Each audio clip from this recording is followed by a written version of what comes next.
our Artificer armor only. We'll start with the Praevian, and then we'll go into the Armistos. So the Praevian is plus 35 points and has a couple of unique rules and then some options too.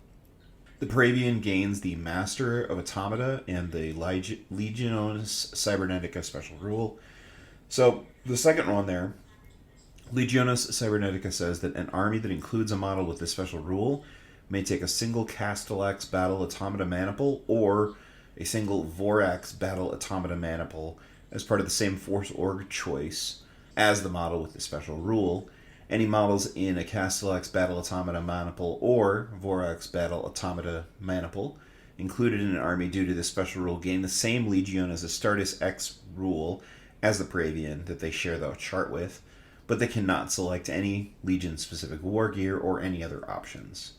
And these are, of course, Mechanicum units, so we'll talk about that in a second. The Praevian also gets a Cortex controller at no additional points cost and can have a Cyber Familiar for 15 points, which is interesting because that means that this is, I think, the only of the regular Artificer Armor Centurions that can actually get a 4+ invulnerable save, because that's what the Cyber Familiar will do for you. Praevian cannot be on a bike, cannot have a jet bike, and cannot have a jump pack, which makes sense because they got to walk with their robots. The Master of Automata special rule specifically says that they can join Cybernetica units because if they don't have that rule, you're unable to do so. In addition, while they're part of that unit, they cannot make reactions, but they do become fearless. And then this also shuts off the programmed behavior special rule as long as for those models, for the robots, as long as this model is part of that unit.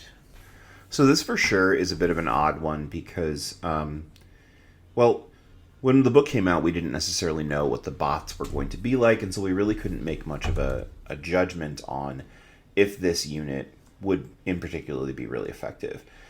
The models have come out now, or the rules have come out for Mechanicum, and they've been out for a while.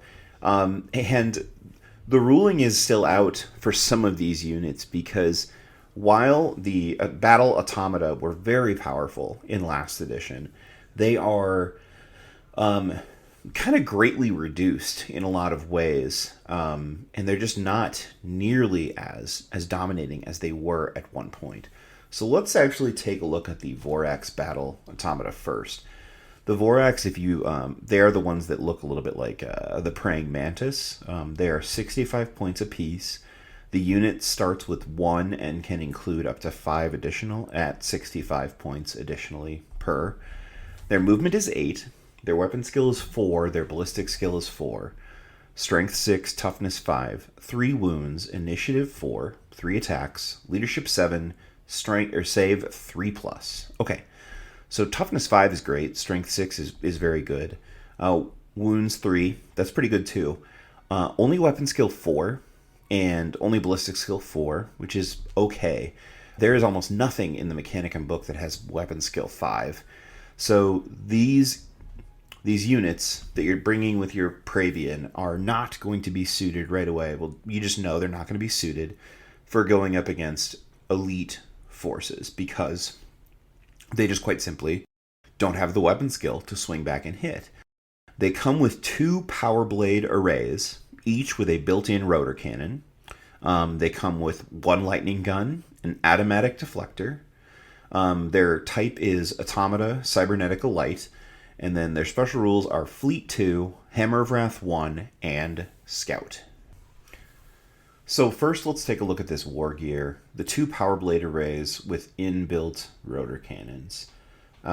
So first of all, it notes here that they would have 4 base attacks for the 2 Power Blade arrays. It is not included in the profile, so they would have 4 attacks, 5 on the charge. So that's fine. Power Blade arrays, though, are not nearly as effective as they once were. They're strength user, so that'd be strength 6 here, which is good. Melee, AP 4 with breaching 5 up.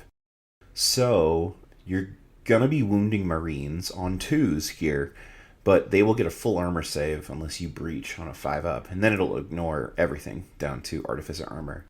That's rough, especially when you consider that these are weapon skill 4, And so again, unless you're going up against basic Marines, you're going to have a hard time killing anything. And we all know how tough and durable tactical squads with artificers are going to be. So you shouldn't really rely on one of these doing a whole lot of damage. As a matter of fact, just doing some basic math here and making it 2 Vorax instead of 1 for the simplicity of dividing the fractions, if 2 of these guys charge in against regular tactical Marines, they will cause roughly 4 wounds, maybe of which 2 end up being breaches. So maybe 2 regular saves, maybe 2 invulnerable saves, or straight to a feel no pain.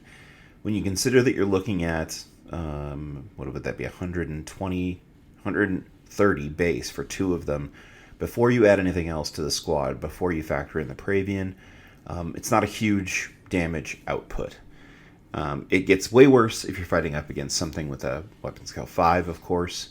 But at least they're initiative 4 now. They used to be slower. So they at least strike at the same time as most basic Marines. Now within each of those power arrays, though, is a rotor cannon. So the unit does get 2 rotor cannons. Assault 4, Strength 3, 30-inch range, with pinning and shell shock 1. Pinning, of course, has been covered a lot, but if you successfully kill a model with a weapon that has the pinning rule, then you take an immediate pinning test, and the unit might just be stuck in place. Shell shock increases that difficulty by reducing their effective leadership by 1 when you take that test. This might be one of the better parts about this unit, quite honestly. The rotor cannons, each one of these is going to get 8 shots with a rotor cannon, and you're probably going to force a pinning test. You get a really good shot, especially if you're taking 2, maybe 3 of these things. Ballistic skill 4, so you're not hitting fantastically, but you're doing okay. The biggest problem, of course, is strength 3. Now, reminder that because you're taking this with a Praevian, certain legions would do better with this model than others. So, for instance, the first thing that comes to my mind is a Praevian Night Lord. So, with a talent for murder, we're looking at Vorax that are getting a +1 to wound. So wounding on a 4+ with these rotor cannons, it's much better than wounding on 5s. Just as an example. Ooh, this is the ghost of Thanksgiving future. The dunce who's recording this podcast forgot that Vorax don't have the bulky rule for some reason. They're on giant bases, GW. Why don't they have the bulky rule? Ooh, spooky. But anyway, that means that they're entirely useless in the Night Lords, and they wouldn't get squat from the Legiones Astartes if they were with a Praevian. Ooh, scary. This no-research moron will probably remember and figure it out later that he's made a terrible idea and make a comment. We can only hope so. Don't forget to be nice to retail workers. Ooh, ooh. In addition, they also get 1 lightning gun, and the lightning gun is a pretty darn nice weapon this edition. The lightning gun has 2 options. The lightning gun can be fired at arc or strike. Both of these have only an 18-inch range, so there is a range discrepancy between the rotor cannon and the lightning gun. But if you shoot it at the arc, then it's strength 4, AP dash, so everything gets a save, but it's heavy 3 and shred. So the heavy won't bother these because they're automata, but shred, re-rolling failed wounds, that's pretty good. Strike is strength 7, AP 5, heavy 1, rending 4+, and also shred. So this one's much more interesting. Overall, the combination of the lightning gun and the rotor cannon is going to make for a pretty decently effective anti-infantry. And when you put it onto a platform that has the scout rule, and also fleet too, these guys will be able to reposition okay. And putting them with a Praevian, I could see this working. There are other options, though, as well, which are important to note for this unit. But they are options that you are probably just going to ignore entirely. So, already said that you can have up to 5 additional Vorax, so 6 total for 65 points. That's a pretty expensive unit. For every 3 models in the unit, one of them can upgrade the lightning gun to an IRAD cleanser. An IRAD cleanser is a template weapon, strength 2, AP 5, assault 1, fleshbane, and radphage. Okay. So it's not that this weapon is bad necessarily, because an IRAD cleanser definitely has a place, and I could see it. You could use it in different places, but the problem is 1 in 3 for an additional 10 points. You're basically taking away your ability to fire a lightning gun at some sort of range, and then demanding that you get up close to use this thing. Now, you might want to do that with these Vorax, and I can definitely see them moving around the sides and getting to a soft target in the sides of the back. But the Vorax, while tough, and while they have a decent number of wounds, they don't have the weapon skill to tangle with anything serious. Their weapons are not tough enough to reliably do a ton of damage. You're going to want to shoot with these things. Now, the other thing, too, is that, you're probably, if you're talking from a Legionis Astartes situation, obviously we are in this point, the Centurion that you're bringing along with him, unless you're modeling him for combat, he's not necessarily going to want to come along for this ride. He might. You might want him in there. You might think of him as an assault support character. But if you were going to do so, here would be my suggestion. Keep him cheap, maybe give him a power weapon.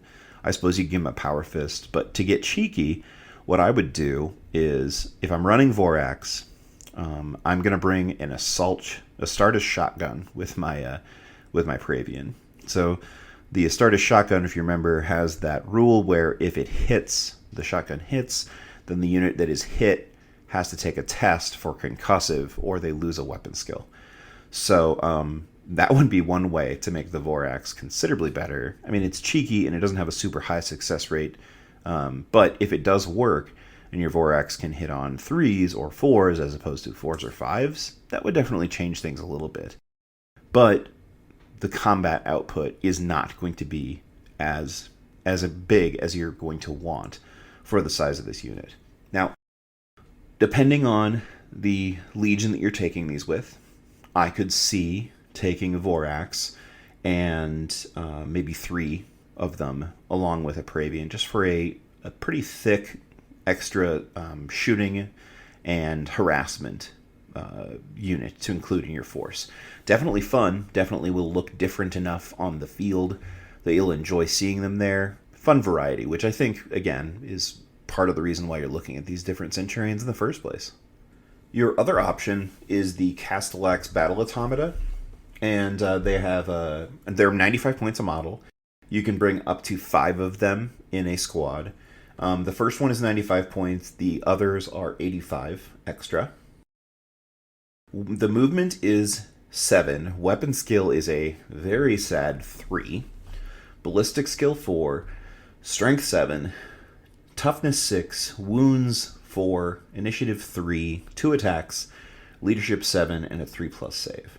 So they have the unit type Automata, and their war gear is 2 shock chargers with inbuilt bolters, a Mauler bolt cannon, and an automatic deflector.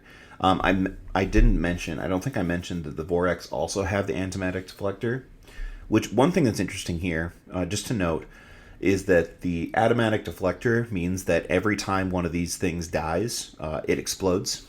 So your Praevian is going to have to roll a lot of saves as the game goes on to avoid being killed by his own pets. But regardless, they also have the special rule Hammer of Wrath 1. Ooh, wait a second. The Castellax don't have bulky either. GW, what the heck's going on? They're giant robots. They don't even move that quick. Ooh, they can't react because they're so big and clumsy. What's going on? Terminators have bulky. Ooh. You gave Fulgrim bulky 6. What's up with that? Is he stealing the Castellax and Vorax sack lunches? Ooh. Is he doing calisthenics or JoJo poses inside dedicated transports? Ooh! If your older relatives try to start things with you at Thanksgiving dinner, just remember that most of them are probably sad that they haven't been cool for years. Ooh, very spooky. In addition, as with the Vorax, if they have 2 shock chargers, they do gain additional attack, and it is not indicated in the profile on the page, so they would have 4 attacks on the charge, or 3 if they are charged. Reminder, these guys are weapon skill 3, so I'm not sure how much charging you'll be doing with them. So the weapons here, so we got the shock chargers, 2 of them, with bolters built in. We know what a bolter is. A bolter is a bolter is a bolter. The shock chargers are melee weapons. They're strength user. They're AP3, and they are melee. So right away, the shock charger appears to be a better, well, I guess it depends on how you look at it. AP3 means you're actually going to kill Marines. But no breaching means you're going to struggle against AP2. But it might not matter a lot anyway, because again, these guys are weapon skill 3, so they will never punch a Marine at any better than 5 up. And yeah, that's just something to think about. They also have a Mauler bolt cannon. The Mauler bolt cannon is 24-inch range, strength 6, AP 4, and heavy 4 pinning. So a chance to inflict a pinning test. That's pretty good. 4 shots at strength 6, so wounding all basic Marines on a 2+. So you get a pretty good shot of making people take some saves. Pretty good shot if you've got a unit of like 3 of these and you decide to go with the Malter bolt cannons. You're probably going to force a pinning test. So that is not nothing. Now, while the Vorax were basically the school of take it or leave it with options, the Castellax have a ton more choices. First of all, the entire unit can take searchlights for 1 point a model, which is a cool addition because they might need that. Any Castellax can exchange the bolt cannon on its back for either a multi-melta for 20 points or a dark-fire cannon for 20 points. Now, the multi-melta is standard and consistent. It's a 24-inch range, strength 8, AP 1, heavy 1, armor bane melta, and twin linked. So that's, of course, the same as before. We've talked about it in other episodes. Armor bane, within 12 inches, you get to roll 2 dice when trying to pop a tank. It also is twin linked, which is really, really nice, especially because this is a model with a ballistic skill 4, so you got a good chance to hit, but you're not guaranteed. That's pretty good. 20 points. It's about consistent with what you would spend to put it on something else. The other spicy option is the Darkfire Cannon, and this one is really interesting. So the Darkfire Cannon is 36-inch range. It's strength 7, AP 2. It's a heavy 2, blind, lance, and gets hot. So lance is the ability that says that if you strike something with an armor value, you count whatever it is you're shooting at as armor value 12 and no higher. So with strength 7, that means that this thing has a chance to glance or pen anything in the game on, what is that, a 5. So 5 glances and a 6 pens. So you're going to have a chance to put some hull points down on whatever it is that you're shooting at. It's AP 2, so it's going to chew through the armor of, Terminators, command squads, special elite units, stuff like that. It's only strength 7, so you're not going to cause an instant death unless you have some other shenanigans that are working alongside you. But what's really interesting here is blind. So the blind rule states that any unit hit by 1 or more models or weapons with this special rule must take an initiative test at the end of the current phase. If the test is passed, no problem. But if the initiative test is failed, all models in the units are reduced to weapon skill 1 and ballistic skill 1 until the end of their next turn. Should the attacking unit hit themselves, they automatically pass the test. Okay, so this is really interesting because you don't have a super high chance of failing an initiative test, but the effects are brutal, right? So you've got to roll above your initiative to fail it. most models being initiative 4, at least in the Marine list, means it's not a super high chance. But I mean, 33%, that's a big chance to really, really hinder a unit. Weapon skill 1 and ballistic skill 1 means that if you shoot something with this and you manage to get blind to go off, then you have your Castellax charge in. The Castellax will hit on 3s. They'll be much more effective in combat. It also means that if you're shooting across the field a little bit, mid-range, into another unit that you're afraid of the shooting next turn, and you manage to blind it, you'll be nearly eliminating that unit's ability to interact with the game. It's a really, really strong ability. Now, the Darkfire Cannon, it's expensive, and it's not going to instant kill, and it's not going to completely destroy tanks, but it is going to be pretty effective on almost anything that's a bit of a hard target that you at least want to try to chip down as it crosses the field. This might be the way to go, in my opinion, for the Castellax. I do like the Multi-Melta, but you do have to get within 24 inches for the Multi-Melta, and really, honestly, within 12 inches to really make use of the thing if you're going to try to pop a tank. But the Darkfire Cannon, you get a little bit more grace with it, and you have a lot more utility in what you're trying to do. Or, if you try to force some blind checks, you're just trying to peel a couple of hull points off of a unit or a vehicle that's you've been plinking with other stuff. I mean, it's got some interesting options. It's got some interesting choices. It can get expensive really fast because we're talking about a model or models and units that are 95 points base plus a 20-point weapon upgrade. But it's at least intriguing to think about. Now, there are other options, of course, as well. Any Castellax can exchange one of its shock chargers with inbuilt bolter for a siege wrecker for 15 points each. So every model can have one siege wrecker. Any Castellax can exchange both of their shock chargers for 2 power blade arrays with inbuilt bolters, which are the exact same things that the Vorax have that we were just talking about. In addition, any Castellax can exchange either or both inbuilt bolters for one of the following: a Flamer for 5 points apiece, which, okay, and then a Maxima bolter for free. So first, let's talk about the Siege Wrecker. Now, this is a point upgrade where, it's equivalent in points to throwing a Power Fist on something.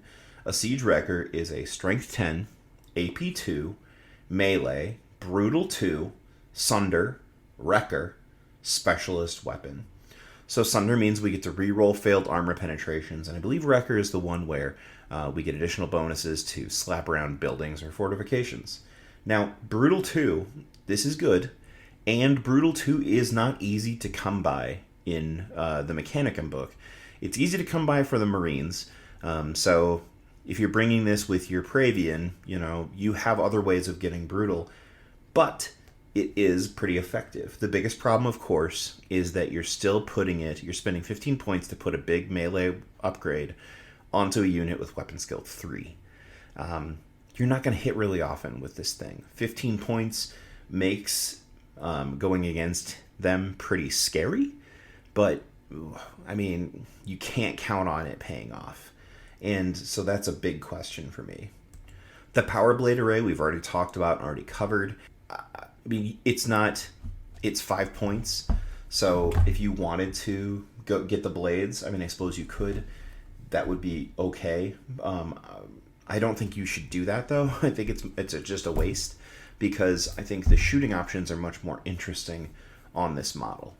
Now, that being said, there is the option of the Maxima Bolter, and that is actually something that I think I would take a look at. So the Maxima Bolter is Strength 4, AP 5, Assault 3, but it's only a 12-inch range. If you were going to take these and maybe put multi-meltas on them, for instance, and so you knew you were going to have to get close to stuff to really make use of the multi-melta, I think the Maximum Bolter should be considered a package deal with that. You're going to be close. You're going to be close to things. Maximum Bolter giving you an additional one shot. I mean, it's worth thinking about. The argument, of course, against is that, if you can't shoot beyond 12 inches, than a regular bolter getting one shot the turn previous and then two shots once you get within 12-inch range. It evens out. So I guess it really depends on what kind of you want, but there's a reason why it's a side grade or it's a free upgrade.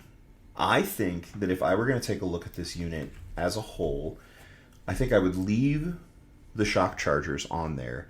And my thing, I'd be the most intrigued about the Darkfire lances.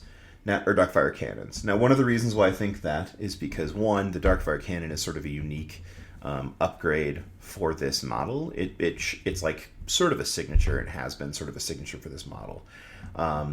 So I kind of like going with that flavor anyway.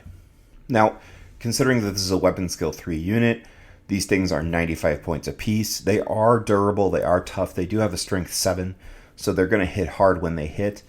I still think this is a shooting unit, and I think I would consider it as such.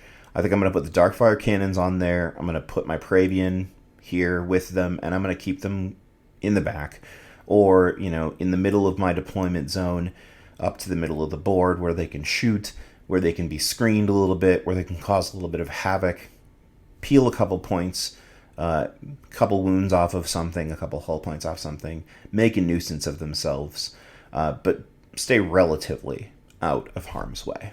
When we're talking about the Centurion themselves, I think the way you outfit this character entirely depends upon a number of things. So if you were going to place the Centurion, the Praevian, in with Castellax to shoot from afar, then I don't think you need to necessarily consider about a ton of upgrades. I think the Cyber Familiar for 15 points to get a 4+ invulnerable save, not a bad idea. It's pretty cheap to get that additional survival, and if the Praevian does get killed somehow, the automata become a lot more difficult to, they're a little bit more unpredictable.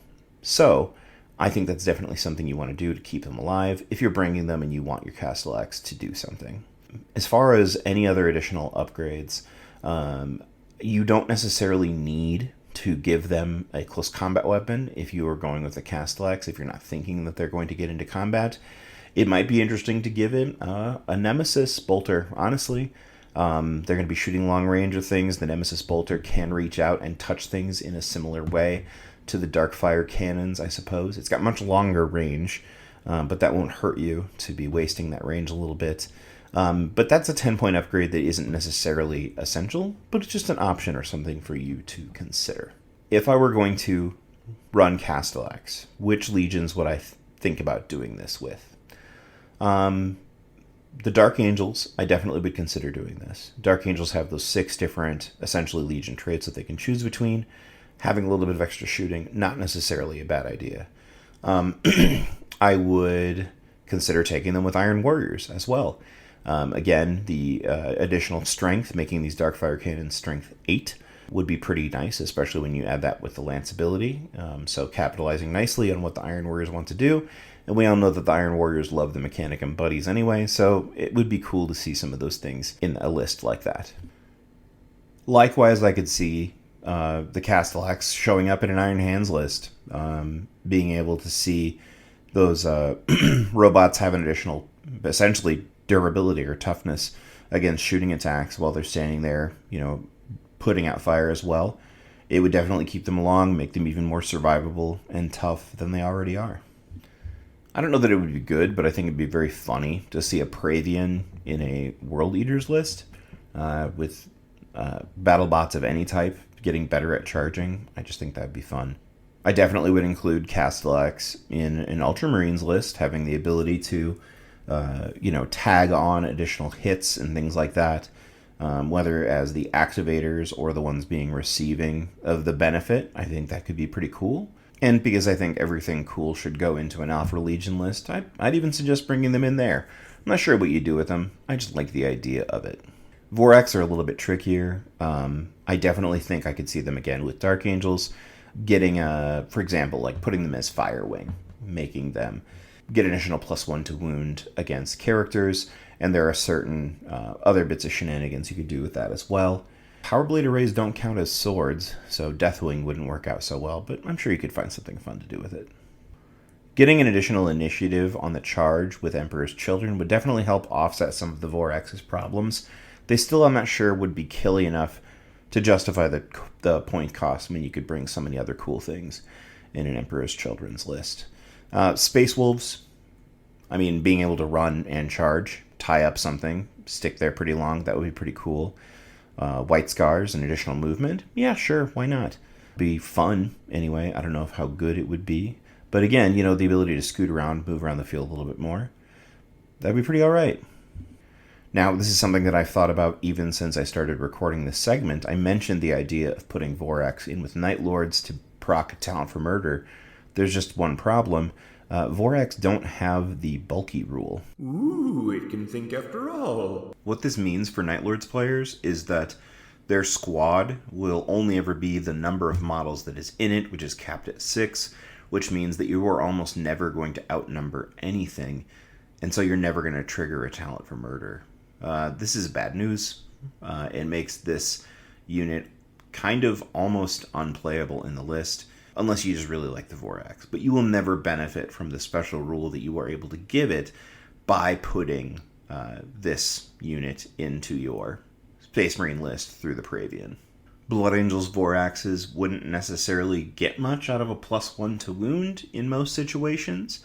More durability would be welcome if they came in with the Iron Hands, and additional attacks, of course, would be welcome for the World Eaters. There's definitely other options here that I like. Maybe not the Death Guard so much, but Sons of Horus absolutely would be applicable and welcomed. Is the ability to be just a little bit more durable in that first round of combat. And then probably there's some shenanigans with the Thousand Suns that would be worth looking at as well. Similarly, I guess I would say that they could be fun in a Raven Guard or an Alpha Legion list, but, honestly, you can throw them anywhere if you really like them. The biggest thing, I think, and I'm going to stick to this, is that a combat shotgun, an Astartes shotgun in the hand of a Praevian who's running with the Vorax, just to try to get them a little bit more efficiency in combat. This is more of I think it's more of an assault squad than the Castellax are with that weapon skill 4, at least the capability to do so. You're not going to be taking chunks and wounds off of tanks. You might be mulching up infantry with rotor cannons, causing some pinning tests and whatever else. But you've got to plan on being able to survive and fight infantry. So that's the way you should look at it, I think. Overall, I would say I like the Praevian. I think it's an interesting idea, and it definitely will add some visual variety to your army. There are different things that you can do with them, and the builds depend upon your legion and what you're trying to get out of it. The Castellax with the Darkfire cannon, in my opinion, is the more fun option. Has a lot of utility without necessarily being something that's going to draw so much fire that it needs to be destroyed right away. Vorax, I like the look of those models. I really want them to be good, and I'm going to try to find a way to include them in something. There's definitely places where I could see them going. And I mean, they are tough. They're still toughness 5. They're still 3 wounds apiece, 3+ armor save, and a 5+ invulnerable. It's going to take a considerable amount of something to chew through them. So what's an example of how I would use this? Okay, so we're going to talk about a Dark Angels Iron Wing Praevian who's coming along with 3 Castellax with Darkfire cannons. We're looking at 60 points for the Centurion, plus 15 points for our Cyber Familiar, which I am going to bring, taking us up to 75 points.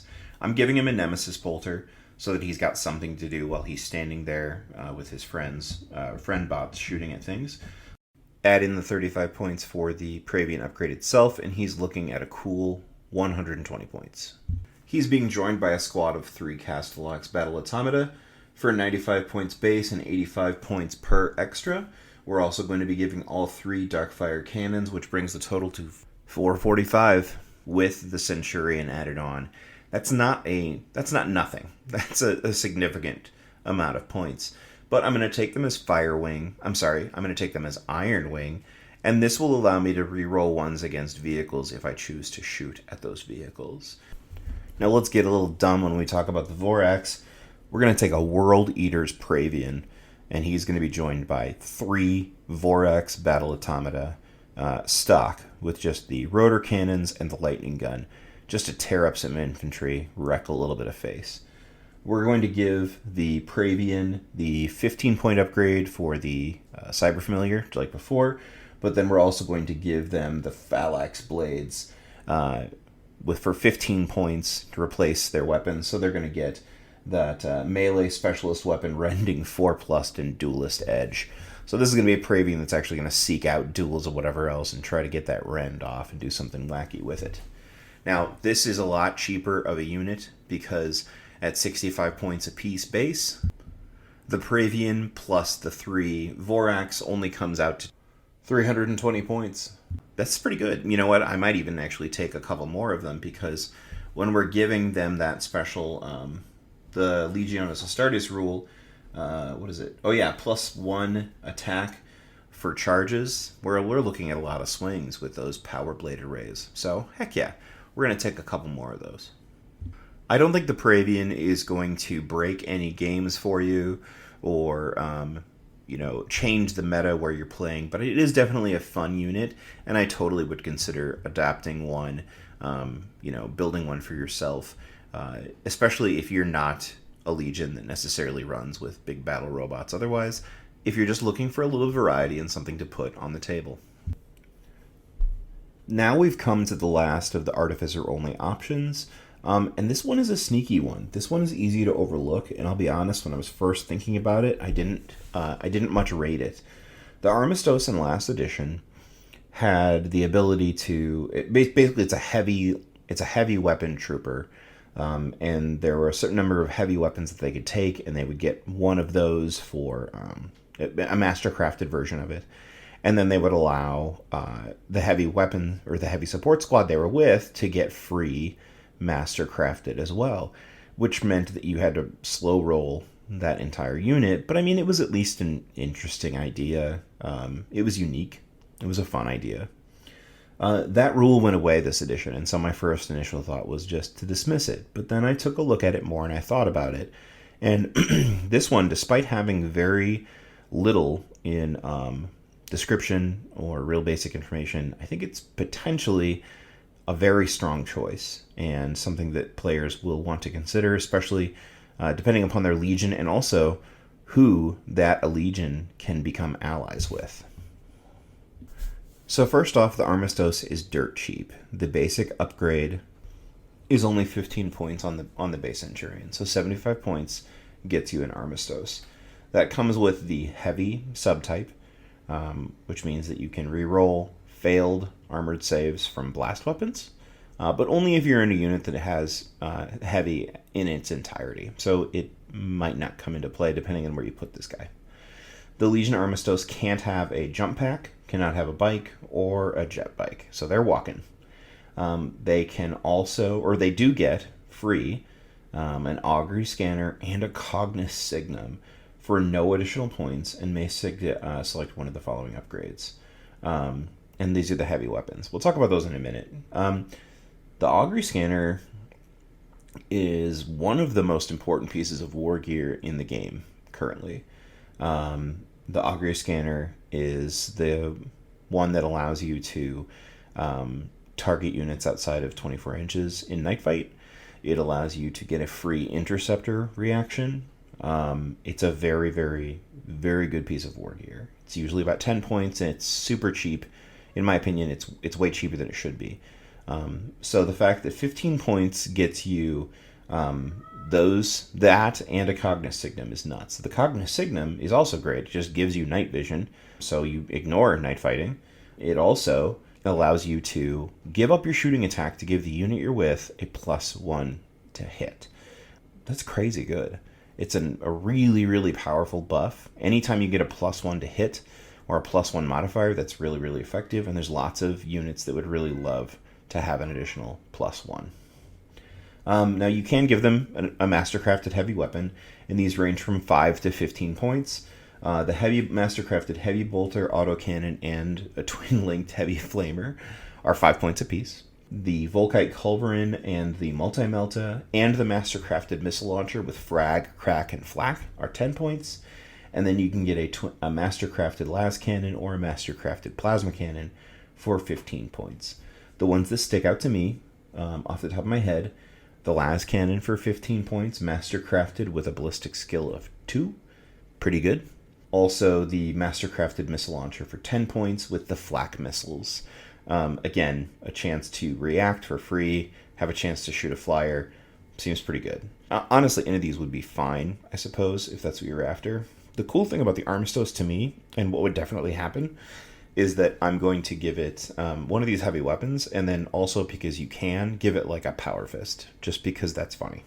So anyway, that's all good. That's all great. And you're not adding that much more expense to your model, unless you do the stupid thing that I'm going to do and give it a power fist. But here's the thing that's really interesting to remember about the Armistos. First of all, he's a Centurion, so he's got the Relentless rule. That means that any of these weapons, he can walk and shoot. He can Rambo and just trot around with this thing and just go full G.I. Joe, which is nice, because then you can put him in a lot of different units, and he can just do his thing, and he's not going to be slowing down the unit that you put him with. But here's the other thing that's really important to remember about characters. So there is a chart in the book. Which one do I have in front of me? I've got the Hereticus right here in front of me. And it's page 12 of the Hereticus book, and this is the Allies in the Age of Darkness page. So if you've seen this, you have the chart, you got the image, and you got the matrix, which tells you how this works when you are bringing in an allied detachment. So the top side is the primary. So let's say I am playing my Iron Warriors, and I am trying to see how well I match up with various different forces. Now, over on page 13 is a chart that tells you about the 4 or 4.5 different categories that can relate to the level that two forces have a trust or lack of trust for each other. So the best is Sworn Brothers, and these are the closest allies who fought beside each other many times. These forces are considered friendly units. They can, Sworn Brothers, independent characters can join other units. So if I am, Imperial Fists, and I am playing with Space Wolves, then my Imperial Fist characters can join the Space Wolves. So this is definitely going to have to be a full topic for another video, but you should take a look at this chart when you are taking a look at what you are going to build with the army that you're interested in, okay? Now, everything outside of Sworn Brothers, it matters, but for our sake, let's just look at Sworn Brothers. The ability to put a independent character from one army into another squad. Anytime you have such mixing, there are going to be really interesting potential rule overlaps, exploitations, problems, or whatever. But in this situation, let's just stick and think about the Armistos, okay?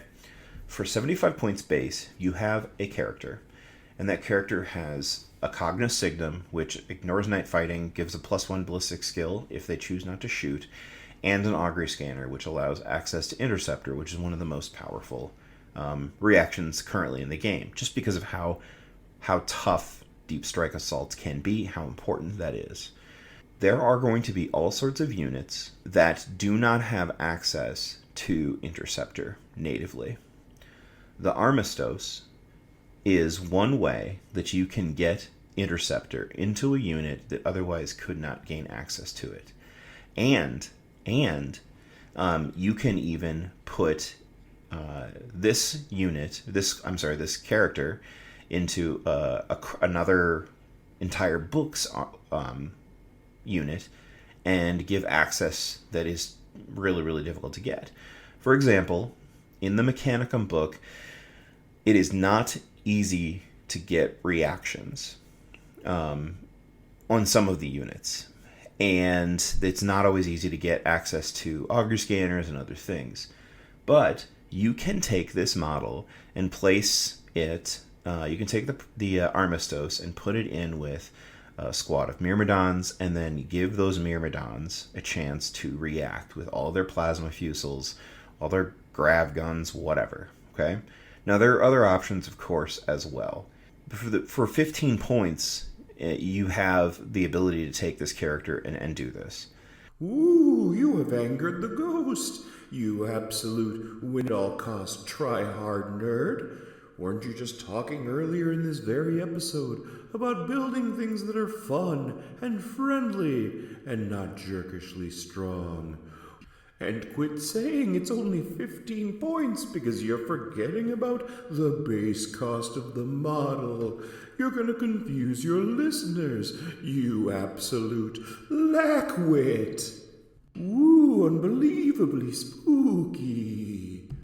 I'm probably going to stick more to the general flavor of the model and make sure that it's got a las cannon, and like I said, maybe a dumb melee weapon just because they're a Centurion. But this model, this unit opens doors to really interesting combinations. There are other units that can do the same thing within the army list, like the Tech Marine. The Tech Marine can give additional buffs to units as well, but that still has to be within your same army. So if you're playing Ultramarines, that Tech Marine can only go with other Ultramarines, or if you're Salamanders, it can only go with other Salamanders because of the special rule about the Tech Marines.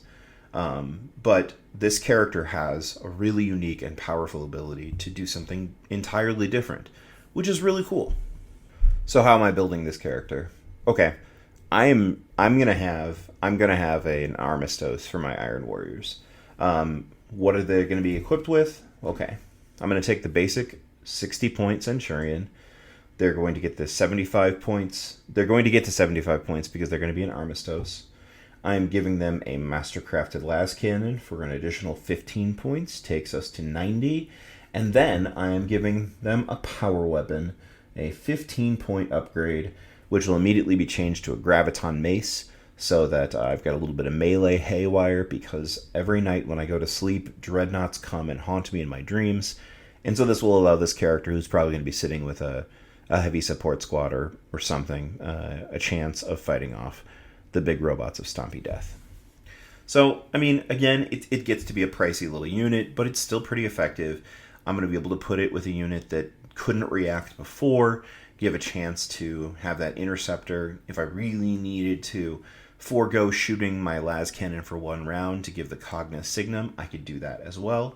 But yeah, I'm going to model a cool looking, like a cool power mace with a sweet, extra intricate las cannon. That sounds pretty dope. Are going to come back very soon with part 3, and that'll have the Forge Lord and the Centurion. Thank you for listening. Also, keep your eyes peeled because we'll have more content available here on the YouTube channel, as well as on the site on Blueberry, which is linked below. And if you have any questions or comments, drop them in this thing down here, or email me at ineptusastartes30k@gmail.com. Thanks a bunch. Take care.